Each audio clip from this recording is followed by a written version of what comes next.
As you saw in our conversation with Voya Mboko and, of course, the ANC Secretary-General's press conference earlier, the ANC, including people like Malusi Gigaba, David Mahlobo, Zizi Kodwa, on his list of candidates to represent the party in Parliament. Gigaba has been found by a High Court to have lied under oath.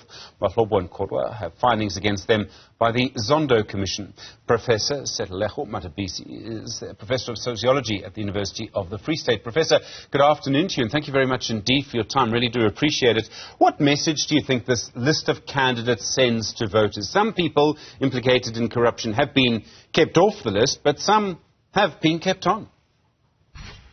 Hi, good afternoon, Stephen, and good afternoon to your viewers. Yet again, a clear indication that when the environment is conducive, people and individuals and organizations will respond accordingly. The ANC can afford to do what they are doing because they know where they stand. They are guaranteed sufficient electoral support. I don't think any party worth its salt would have done this if they knew that they are at a back foot. Yes, there's numerous challenges against the African National Congress, but it seems as if, yet again, there is fundamental lessons that they don't want to learn. And that is to say, but there can't be any doubt about honesty and integrity. Key fundamental about leadership, about governance. Because if you want to be the leader of society, you need to demonstrate that and not expect the court of law and even pressure from the opposition parties to come and demonstrate that to you. That is my take on this particular matter. The current political climate and environment is conducive to the African National Congress, and they can afford to do that. But I don't think they will be able to afford to do that for very long. Perhaps this time around, but it will definitely catch up with them. Do you think they'll pay some sort of price? Do you think voters will be looking at this quite critically? No, we need to be brutally honest about the political landscape, and that's why I often say we may talk about these kind of things. Yes, your middle class, maybe those who are educated, but not all, many of them. The typical South African voter have already made up his mind. So whatever's going to happen between now and the 29th of May will not have a huge impact on the outcome, not the outcome exact, but in terms of those who have already decided who they are going to vote for or whether they are going to withhold their vote. And that's why I say it's these kind of factors that plays into the hand of the African National Congress where, I mean, yes, they have not yet been found guilty in a court of law, but the question is, what are we saying about honesty and integrity? And these key fundamentals about leadership. But I don't think South Africans will now suddenly come and want to punish the African National Congress on the basis of their candidate list.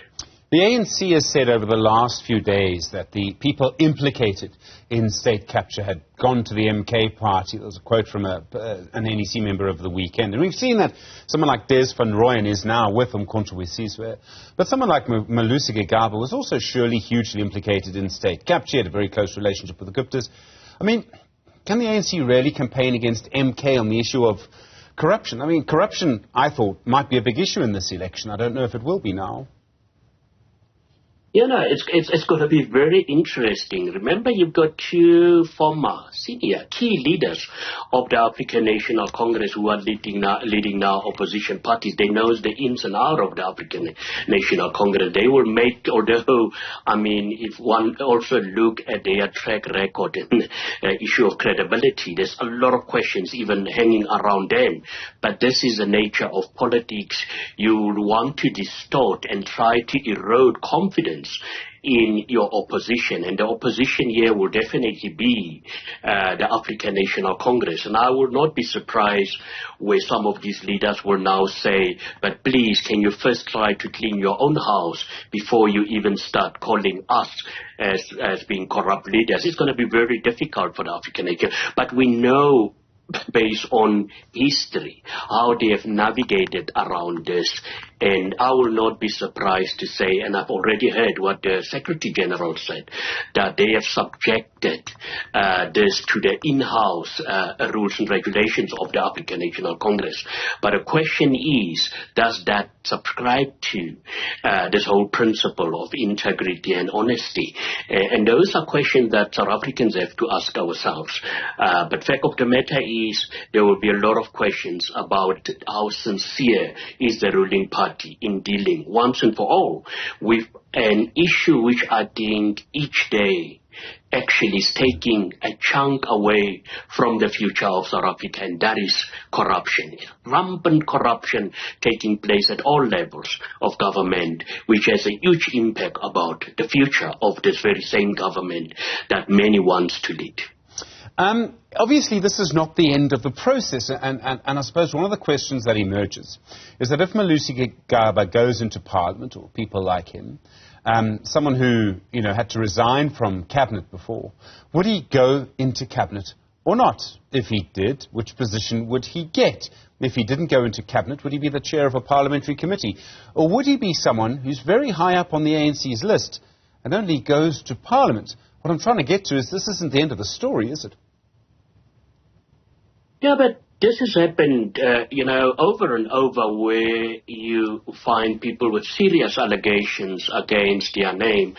And we thought, and I'm not surprised by the resignation of Des van Rooyen. We knew that, some of us, that once the ANC's list have been announced, whether it's now provincial and national, some members may jump ship because it's politics of the stomach, where people are looking at their own interests instead of advancing the interests of the organizations and members of this glorious organization.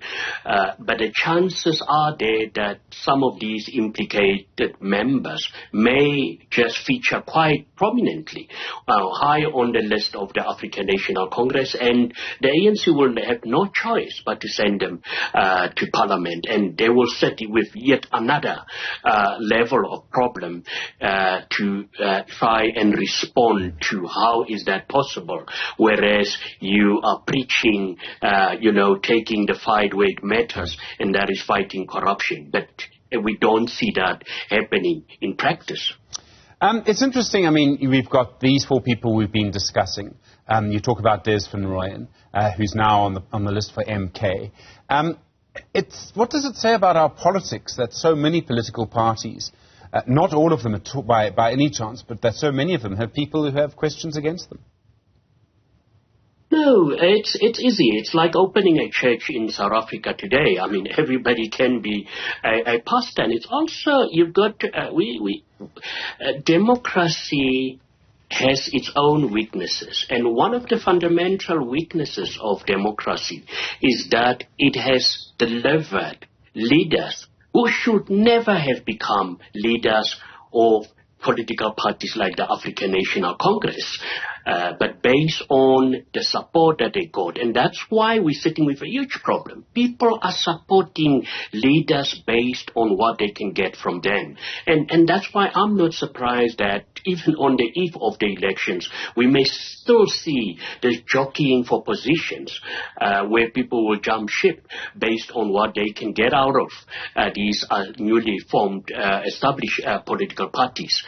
And that, unfortunately, we haven't yet reached the stage where South African voters can punish these kinds of leaders. And that's why they have been a very vicious cycle of almost repeddling this very same leaders over and over. If they don't get their way in Party X, then they will jump shift to go and once again mess up the body politics at another organization. And they've got absolutely nothing good to deliver to South Africa in terms of enhancing service delivery, consolidating our democratic institutions. In fact, what they are doing, they are compromising our public and democratic institutions. Professor Sethulego Matebese, thank you. Professor of Sociology at the University of the Free State. Really appreciate the time this afternoon. Well, in a moment, more on our electricity system.